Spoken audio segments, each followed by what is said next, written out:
Donald Trump. The question, transformation, and faith story. On an autumn evening in Shreveport, Louisiana, a cool breeze swept through the city as dusk settled over the modest town. The scene was set in a small church meeting hall that had, over the years, absorbed countless memories.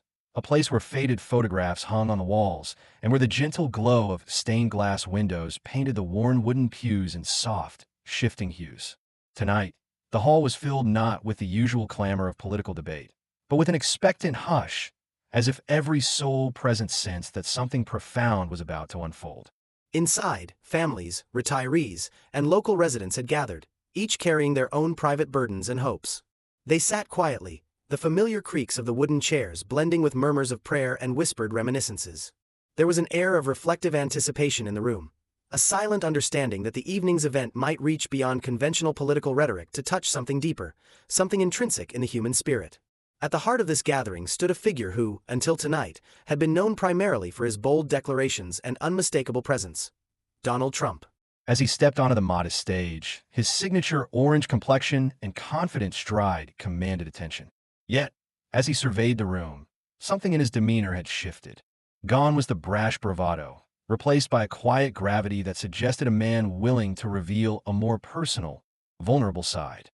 It was in this charged atmosphere that an unlikely figure emerged from the back of the room, a small girl, no more than 8 years old. Her name was Lily, and she moved forward with a determination that belied her tender years. Dressed in her finest Sunday dress, she clutched a worn, leather-bound Bible, an heirloom passed down from her late grandmother, and her eyes sparkled with both curiosity and a seriousness that suggested she carried a question far weightier than most children her age would dare to ask. When the time came for questions, the usual flow of inquiries about local issues and national policies began. One by one, voices rose in rapid succession, echoing the familiar cadence of political debate. But as Lily inched toward the podium, the ambient chatter dwindled to a reverent silence. The entire room seemed to hold its breath as the small figure approached the stage, her footsteps measured and her gaze fixed ahead. Donald Trump's eyes softened when he saw the determined little girl, and he inclined his head as if to acknowledge not just her presence, but the courage behind her coming forward. "My dear, please," he said in a gentler tone than anyone had ever heard him use. "Go ahead and ask your question." His voice, normally so assertive and brisk, now carried a hint of tenderness and genuine curiosity. In a trembling yet resolute voice that resonated with the sincerity of her young heart, Lily asked, "Mr. Trump, what does God mean to you?" For a moment, time itself seemed to pause. The simplicity of the question struck like a bell, its clear note cutting through decades of hardened rhetoric and bluster. In that suspended silence, every person in the hall felt as if they, too, were being invited to confront a deeply personal inquiry. It was a question that transcended political alignments, a question that reached into the core of what it means to believe, to hope, and to face the inevitable uncertainties of life. Trump's face, usually so impenetrable, now reflected a mosaic of memories. His mind drifted back to his own childhood, to a time when he had sat in a church pew, mesmerized by the interplay of light and color streaming through stained glass. He remembered the reverence of those early moments, the stories his father told him about a higher power, and the quiet wonder of a young mind trying to understand a vast, mysterious world. "That question takes me back," he began slowly, his voice wavering between recollection and emotion, "to a time when I, too, sat in a pew, watching the light dance upon the walls, wondering if God was really there, listening to my small, hopeful heart." As he spoke, the room seemed to draw closer, every listener absorbed in the narrative unfolding before them. Trump's tone shifted, becoming softer, more reflective. "I remember," he continued, "how my father used to say that faith is like a ladder. You climb it step by step, and sometimes you stumble, but you must always keep climbing because there is something higher waiting for you." The metaphor hung in the air, simple yet profound, evoking images of precarious ascents and the persistent human desire to reach for something greater. A shadow crossed his eyes as he recounted a memory that few had heard before. "There was a time in my life, a dark time, when I lost someone very dear. My brother Fred was more than just family. He was a kind, genuine soul who lit up every room he entered. His passing left a void so deep that for a long time, I questioned everything. I questioned whether there was any meaning behind the pain, whether the promises of faith were real. When he was gone, it felt as though the very foundation of my beliefs crumbled beneath me. His words, laced with regret and sorrow, resonated with an authenticity that none could have anticipated from the man who had once commanded boardrooms and rallies alike. The atmosphere in the hall shifted perceptibly as those words sunk in. The personal pain that Trump revealed created a bridge between him and the audience, a bridge built not on political ideology, but on shared human experience. In that moment, the hall was no longer a venue for partisan debate. It was a sanctuary for reflection, mourning, and the tentative hope of renewal. I was angry, Trump admitted quietly, his voice trembling with the weight of old wounds. Angry at God for taking Fred from me. I questioned why someone so inherently good had to leave this world, why the universe would allow such injustice. For a time, I even doubted if God was real at all. His confession was not delivered as a political strategy, but as a raw, unvarnished truth, a truth that cut through years of public persona to reveal the fragility of the human soul. Then, as if gathering strength from the shared silence of the room, he continued. But as time passed, I began to understand that faith isn't about having all the answers. It's not a guarantee that every hardship will be met with immediate relief or that every tear will be wiped away. Instead, faith is the quiet assurance that even in our darkest moments, there is a purpose, a spark of light that refuses to be extinguished. His words, spoken with a conviction that belied the scars of his past, painted a picture of resilience and hope. At that moment, an elderly woman near the front of the hall, her eyes glistening with the sorrow of loss and the promise of new beginnings, raised her hand. Her voice, gentle yet resolute, broke through the lingering quiet. "I lost my husband not too long ago," she said, her tone carrying the tremor of deep personal grief. "For many months, I felt that my faith had died with him. I wandered through days in a haze of despair, wondering if the light in my heart had truly vanished. But tonight, listening to your words, I feel a spark, a gentle reminder that hope still lives." Her confession, delivered in a voice that trembled with both pain and newfound strength, resonated deeply with everyone present. It was a reminder that loss and sorrow are not solitary burdens, but shared experiences that connect us all in our humanity. The room, already heavy with emotion, seemed to pulse with the collective weight of these shared memories. In that charged silence, even the faint rustle of fabric and the distant hum of the city outside became part of an intimate tapestry of human vulnerability. Trump, absorbing the raw emotion and solidarity emanating from the audience, turned his gaze back to little Lily. The small girl, who had unwittingly sparked this cascade of revelations, now stood with eyes that shone not only with the innocence of youth, but with an understanding far beyond her years. "Lily," he said softly, "your brave question has reminded me, and all of us, that faith is not just for the moments when we are strong, when the answers are clear. Faith is for the times when we are weak, when we doubt, and when we are desperate for a reason to keep going. It's in those moments of uncertainty that our true strength is revealed." Lily's small face, illuminated by the soft glow of the stained glass light, was a study in quiet determination. With a slight shake of her head and a tender smile, she replied, "My mother always said that even if we cannot see it, faith is there, hidden in our hearts, waiting for us to find it again." Her words, spoken with the simplicity of a child, yet imbued with profound wisdom, struck a chord with everyone in the room. Inspired by the girl's innocent clarity, Trump pressed on. He recalled another cherished memory from his youth, a memory of his father's quiet words during long, introspective evenings. "My father once told me that life is like climbing a ladder in the dark," he said, his voice filled with a mix of nostalgia and resolve. "At times, you cannot see the next step, and you may even stumble, but that is when you must trust that there is something more, something higher, that guides you forward. Every fall, every moment of despair, is simply a part of the journey toward a brighter horizon." His voice, now steady and clear, carried the weight of hard-won wisdom. As he spoke, the hall seemed to transform. The earlier tension gave way to a palpable sense of unity, a community bound together by shared loss, hope, and the enduring power of faith. People exchanged glances that spoke of their own struggles, their own moments of quiet defeat and eventual resurgence. The air itself seemed charged with a newfound energy, as if every soul in that room was discovering, for the first time that evening, the strength to continue despite life's relentless trials.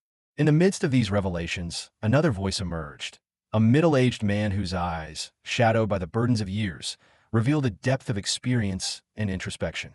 I've spent most of my life trying to convince myself that I was strong enough to handle everything on my own, he said softly, almost to himself, as he addressed the silent room. But tonight, hearing you speak and seeing the courage in this little girl's eyes, I realized that true strength comes not from denying our vulnerabilities, but from embracing them, from letting ourselves feel the pain and then, step by step, rising above it. His words, full of quiet wisdom, wove themselves into the tapestry of the evening, reinforcing the message that everyone present was on a journey toward understanding, healing, and renewed purpose. Trump listened to these voices, each confession and each whispered admission adding layers to the collective narrative of the evening. He understood that tonight was not about winning arguments or asserting power. It was about connecting on a human level, about sharing the burdens of life and finding solace in the fact that none of us are truly alone in our struggles. Returning his focus to Lily, Trump's expression grew even more reflective. You see, he said, when we face the hard questions, those that make us confront our deepest fears and insecurities, we open the door to transformation. It's not easy to admit that we're hurting, that we're not perfect, but it's in that admission, in that vulnerable moment, that we begin to heal. His eyes, softened by the flickering light of the stained glass, swept over the gathered crowd. Every question you ask, every tear shed in this room, is a testament to our shared humanity. And it is this shared experience that makes us stronger, that reminds us that even in our darkest moments, there is always a spark of hope. The room was silent for several long minutes as his words sank in. In that silence, the many individual stories of loss, of courage, and of rediscovered hope intertwined. The soft hum of distant traffic and the faint rustle of leaves outside became a gentle backdrop to the raw, honest exchange taking place within those walls. As the night deepened, the conversation naturally flowed from one personal revelation to another. People began to speak quietly among themselves, sharing memories of loved ones lost and the unexpected moments that had rekindled their spirits. A young man recalled how, after a painful breakup, he had wandered through the city at night, feeling utterly abandoned, only to find solace in the simple beauty of a moonlit street. An older gentleman mentioned the unexpected kindness of a stranger during a time when he had felt completely isolated. Each story, though unique in its details, resonated with the universal truth that even the most profound hardships could give birth to new beginnings. Throughout the evening, Trump's narrative wove together these disparate threads into a tapestry of resilience and redemption.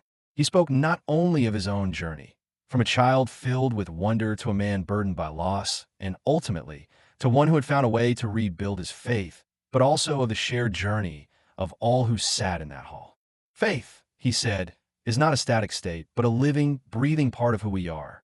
It grows when we nurture it with our experiences, both joyful and painful. And like any living thing, it requires care, attention, and sometimes a leap of courage. In the final moments of the evening, as the meeting hall slowly began to empty and the last few attendees lingered, Trump took a step toward the door.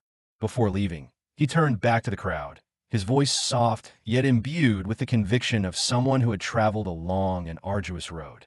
Remember, he said, that every challenge, every setback is an opportunity, a chance to rediscover what is truly important. Our faith, our hope, and our resilience are not defined by the absence of hardship, but by the strength we find in facing it. Let tonight be a reminder that even the simplest question, a question asked by a brave little girl, can lead us to a deeper understanding of who we are and what we believe. For a long while after that, the echoes of his words seemed to linger in the cool night air, mingling with the quiet rustle of the trees and the distant sounds of the city. In that modest church meeting hall, what had begun as a routine gathering had transformed into a night of revelation, a night when barriers fell away, when the language of politics was replaced by the universal language of human emotion, and when the fragile yet enduring nature of faith was laid bare for all to see. As the crowd finally dispersed into the night, each person carried with them a renewed sense of hope and a quieter understanding of the complexities of life. For some, it was the memory of a lost, loved one rekindled in the shared tears of strangers. For others, it was the simple truth that even in moments of despair, there is a spark that can light the way forward. And for little Lily, whose innocent question had set all of this in motion, the evening would remain etched in her memory as the night when a nation's hardened facade gave way to vulnerability, and when the power of one heartfelt inquiry reminded everyone that faith, in its truest form, is about embracing our imperfections and rising above them. In the days that followed, whispers of that night spread throughout Shreveport. Neighbors spoke of the event not as a political rally, but as a shared experience that had touched each person in a deeply personal way. In coffee shops, on street corners, and in quiet homes, people recounted the story of how a simple question had opened the door to an inner journey of healing and introspection. Some said they felt lighter, as if the burdens of their everyday struggles had been shared and thus made more bearable. Others found solace in the realization that even those in positions of power are not immune to the pain of loss and the complexities of faith. And so, the story of that transformative evening lived on, not in the headlines or in political analysis, but in the quiet conversations of ordinary people who had, for one shining moment, come together in the shared recognition of their humanity. It became a reminder that sometimes the most profound moments of change occur not through grand declarations or sweeping policies, but through the sincere vulnerability of a question asked from the heart. In the end, the night in Shreveport served as a testament to the enduring power of faith, not as a dogma or a set of unyielding beliefs, but as a living, evolving force that guides us through life's storms. It was a celebration of the idea that every challenge, every heartbreak, and every question can lead to a deeper, more authentic connection with ourselves and with one another. And as the years passed, the echoes of that evening continued to inspire those who had been there, a quiet, persistent reminder that in our shared quest for meaning, no one's journey is ever truly alone. Thus, in the soft glow of that autumn night, amid whispered prayers and tender reflections, the legacy of that simple question endured, a legacy that spoke to the heart of what it means to be human, and to the timeless truth that even in our most fragile moments, the light of hope and the promise of renewal will always guide us home.